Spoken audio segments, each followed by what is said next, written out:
নমস্কার বন্ধুরা, প্রতিমার রান্নাঘরে সব বন্ধুদেরকে স্বাগত জানিয়ে শুরু করছি আজকের রেসিপি।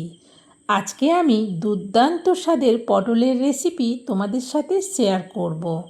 নিরামিষ পনির পটল। এইভাবে পটলটা রান্না করলে সত্যিই বলছি দুর্দান্ত টেস্টি হয়। আমি এখানে 250 গ্রাম পটল নিচ্ছি। পটলগুলো কিন্তু খুবই নরম। সবের প্রথম আমি পটলটাকে ভালো করে কেটে নেব। কেটে ধুয়ে নিয়েই কিন্তু ফিরে আসছি। দেখো, পটল কেটে ভালো করে ধুয়ে নিয়েছি। আর পটল পনির বানানোর জন্যে পটলটাকে এইভাবে ছোট ছোট করে কেটেছি। আর দেব একটা ছোট সাইজের আলু, 4 টুকরো করে নিয়েছি। এবার আমি নিয়ে নিয়েছি পনির। আমি এই আলু আর পটলের সাথে দেব 250 গ্রাম পনির। এবার পনিরটাকেও ছোট ছোট পিস করে কেটে নেব। পটলটাকে যেইভাবে কেটেছি পনিরটাকেও ঠিক সেইভাবে টুকরোগুলো করে নেব। বন্ধুরা, কেউ স্কিপ করে রেসিপিটা দেখো না। স্কিপ করে দেখলে কোনো জিনিস দেওয়া মিস করে যেতে পারো, তখন কিন্তু বাড়িতে আমার মতো টেস্টি হবে না। পটল, আলু, পনির সব রেডি। চলো এবার রান্নাটা শুরু করি। গ্যাস জেলে কড়া বসিয়ে দিয়ে কড়াতে দিয়ে দিলাম তেল। খুন্তি দিয়ে এবার তেলটাকে কড়ার উপর পর্যন্ত চাড়িয়ে নেব। তেল খুব ভালো করে গরম হওয়ার পর দিয়ে দেবো এবার আলু। আলুটা দেওয়ার পর ভালো করে এবার খুন্তি দিয়ে উল্টে পাল্টে নাড়াতে থাকবো, যাতে আলুটা বেশ ভালো করে ভাজা হয়। যেহেতু অল্প আলু তাই এদিক ওদিক উল্টে পাল্টে দিলাম। দেখো, আলুটা কিন্তু বেশ ভালো করে ভাজা হয়ে গেছে। আলুতে দিচ্ছি অল্প হলুদ। হলুদ দেওয়ার পর দিয়ে দিচ্ছি এবার পটলগুলো দেওয়ার পর খুন্তি দিয়ে এবার ভালো করে আলু আর পটলটাকে একসাথে মিশিয়ে ভাজতে থাকবো। যেহেতু আলু অল্প সেই জন্য আর তুলে নিলাম না, একসাথেই পটলের সাথে আলুটাও আরও একটু ভালো করে ভাজা হবে, সেই জন্যে একই সাথেই আলু আর পটলকে রেখে দিলাম। প্রায় 2 মিনিটের মতো আমি ভাজলাম। দেখো, পটল কিন্তু সুন্দরভাবে ভাজা হয়ে গেছে। এবার আমি পটলগুলোকে তুলে নিচ্ছি, একসাথে আলু আর পটলকে তুলে রেখে দিচ্ছি। এবার তেলের মধ্যে দিয়ে দিচ্ছি অল্প গোটা জিরে, পরিমাণ মতো লবণ আর দেব পরিমাণ মতো অল্প চিনি। এবার 1 মিনিটের মতো এই সব কিছুকে খুন্তি দিয়ে নাড়াতে থাকবো, যতক্ষণ না জিরেটা থেকে সুন্দর ভাজা গন্ধ বেরোচ্ছে। এবার এতে দিয়ে দেবো অল্প হিং। হিংটা দেওয়ার পর আবারও একটুক্ষণ হিংটাকে গরম তেলের সাথে ভেজে নেব। এবার দিয়ে দিচ্ছি গ্রেট করা আদা, 1 চামচের মাপে 1 চামচের মতো। এবার আদাটাকেও ভালো করে তেলের সাথে মিশিয়ে ভেজে নেব। দিয়ে দিচ্ছি এবার পরিমাণ মতো হলুদ আর দেব পরিমাণ মতো লঙ্কার গুঁড়ো। হলুদ লঙ্কার গুঁড়ো দেওয়ার পর আবারও খুন্তি দিয়ে মশলাটাকে নাড়াতে থাকবো। এবার দিয়ে দিচ্ছি টমেটো পেস্ট। একটা মিডিয়াম সাইজের টমেটোর পুরো পেস্টটাই দিলাম। টমেটো পেস্টটা দেওয়াতে একটু জল জল হয়েছে। মশলাটাকে এবার ভালো করে কষিয়ে নেব।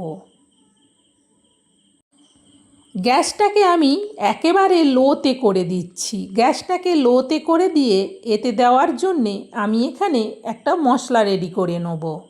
নিয়ে নিচ্ছি চিনে বাদাম 4 চামচের মাপে 2 চামচ, নিচ্ছি সাদা তিল 1.5 চামচ আর নিচ্ছি কাজু বাদাম 2 চামচ। 4 চামচের মাপেই নিলাম।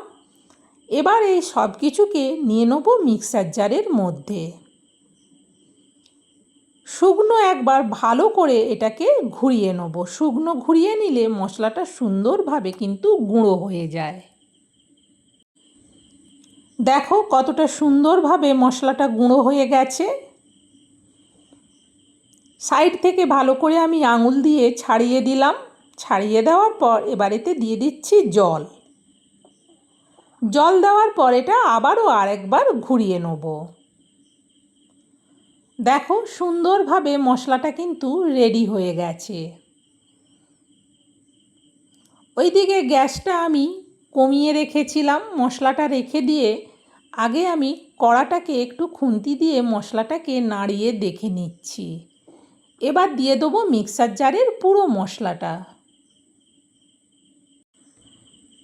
যেহেতু জল দিয়ে মশলাটা করেছি সেই জন্যে একটু পাতলা হয়েছে, সেই জন্যে গ্যাসটা বাড়িয়ে এবার ভালো করে মশলাটা যতক্ষণ না জলটা শুকিয়ে তেল ছাড়ছে ততক্ষণ মশলাটাকে কষিয়ে নেব।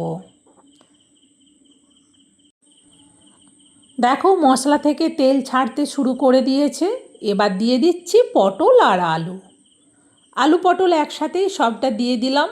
এবার ভালো করে আরও কিছুক্ষণ মশলা শুদ্ধ আলু পটলটাকে কষিয়ে নেব, যতক্ষণ না পুরোপুরিভাবে মশলার জলটা শুকিয়ে আবারও ভালো করে মশলা আর তেল শুদ্ধ আলাদা হয়ে যাচ্ছে ততক্ষণ কিন্তু এটা কষাবো। সত্যি বলছি, রান্নাটা এইভাবে কষিয়ে করলে দুর্দান্ত টেস্টি হয়। এখন দিয়ে দেবো পরিমাণ মতো জল। মিক্সার জার ধুয়েই জলটা দিলাম, খুন্তি দিয়ে নাড়িয়ে দেখে নিচ্ছি এতে আর জল লাগবে না। এইভাবে মিডিয়াম জল দিলাম। জল দেওয়ার পর এটা ঢেকে দেবো, গ্যাসটাকে বাড়িয়ে দেবো, তাহলে তাড়াতাড়ি ফুটে উঠবে। ফুটে ওঠার আওয়াজ হতেই আমি কড়ার ঢাকনাটা সরাচ্ছি। দেখো সুন্দরভাবে আলু পটলের তরকারিটা ফুটে গেছে। খুন্তি দিয়ে একটু নাড়িয়ে দেখে নিলাম। দেখে নেওয়ার পর এবার এতে দিয়ে দিচ্ছি পনিরগুলো। সব পনিরগুলো একেবারেই দিয়ে দিলাম, দিয়ে খুন্তি দিয়ে ভালো করে আলু আর পটলের সাথে মিশিয়ে নিলাম। মিশিয়ে নেওয়ার পর এতে আমি দিয়ে দেবো অল্প একটুখানি একেবারে কসুরি মেথি, খুবই অল্প দিলাম।